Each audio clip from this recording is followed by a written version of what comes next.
বাংলাদেশের জাতীয় খেলা কাবাডি।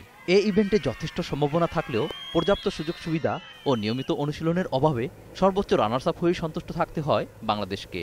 প্রথম দিকে বাংলাদেশ ও ভারতের মধ্যে প্রতিদ্বন্দ্বিতা সীমাবদ্ধ থাকলেও এখন চিত্র পাল্টেছে অনেকখানি। চ্যাম্পিয়ন রেসে জায়গা করে নিয়েছে পাকিস্তান ও শ্রীলঙ্কাও।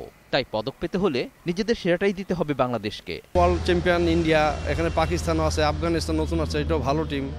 তাই আমরা সিলভারকে টার্গেট নিয়ে এগিয়ে যাচ্ছি। গতবার ব্রোঞ্জ পেলেও এবার রৌপ্যের জন্যই লড়বে বলে জানান খেলোয়াড়রা। গত সাপে আমাদের ছিল হচ্ছে ব্রোঞ্জ, এবার আমরা হয়তো রৌপ্য পাবো বা রৌপ্যর জন্যই আমরা ফাইনালি ফাইট করব। 2006 সালে মহিলাদের অন্তর্ভুক্তির প্রথম আসরে ব্রোঞ্জ জেতে বাংলাদেশ। এরপর 2010 সালে একটু এগিয়ে রৌপ্য জেতে বাংলাদেশ মহিলা কাবাডি দল।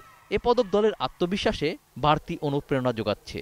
রৌপ্য ধরে রেখে স্বর্ণের জন্যই লড়বে দল। গত সাপে ঢাকায় অনুষ্ঠিত হয়েছিল 2010 সালে, সেখানে আমরা সিলভার পেয়েছিলাম। দীর্ঘ সময়ের মধ্য দিয়ে আমি বলতে পারি যে একটা ভালো প্রস্তুতি আমরা নিতে পেরেছি। তবে খেলায় রেফারির ভূমিকা নিয়ে শঙ্কায় রয়েছেন অভিজ্ঞ কাবাডি খেলোয়াড় মালেকা। নতুন অনেক প্লেয়ার আছে, অবশ্যই ওরা অনেক ভালো করতেছে আর টিমের সাথে মোটামুটি অ্যাডজাস্ট হয়ে গেছে। ইনশাল্লাহ আমরা আশা করতেছি ভালো খেলবে। প্রত্যাশা আমাদের থাকবে যে আমরা সিলভার পাবোই, আর ইনশাল্লাহ ইন্ডিয়ার সাথে আমরা ভালো ফাইট দিব এই আশা করতেছি। কাবাডি জাতীয় খেলা হলেও এশিয়া গেমস সহ আন্তর্জাতিক টুর্নামেন্টে স্বর্ণ জেতেনি বাংলাদেশ। এই ইভেন্টে ভারতের আধিপত্যে ভাগ বসাবে বাংলাদেশ, এমনটাই প্রত্যাশা সবার।